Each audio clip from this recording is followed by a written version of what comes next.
Hi, I'm out here at Archway Schools, and we've been working for months now to try to change the law so that special needs students can stay past their 21st birthday.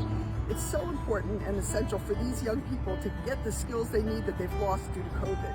Assemblywoman Jean Stanfield visited special needs school Archway Programs to discuss the months-long fight of providing pandemic relief funding to give an extra school year to special needs students who are aging out of school and missed an entire year to the pandemic.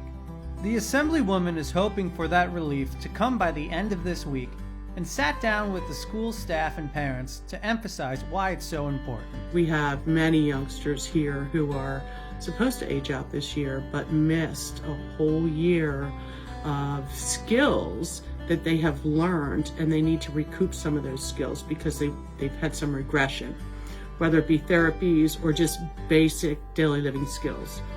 One of the other big reasons is during the 12th year or the last year of school for our kids, we put them in touch with Division of Vocational Rehabilitation, and we set them up for post-grad employment, if you will, some kind of job. We know where their strengths are. We can work with the reps from DVR to place them appropriately. And unfortunately, due to remote learning, we weren't able to do that. My son turned 21 April 21st. He was born 4 months prematurely, and he goes to Archway School. He is autistic. He has cerebral palsy.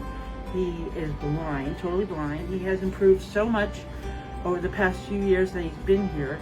And since he hasn't been here, I can definitely see a decrease in physical therapy. I just really feel that if he could come to an extra year of school, he will have extra therapies, which he really needs.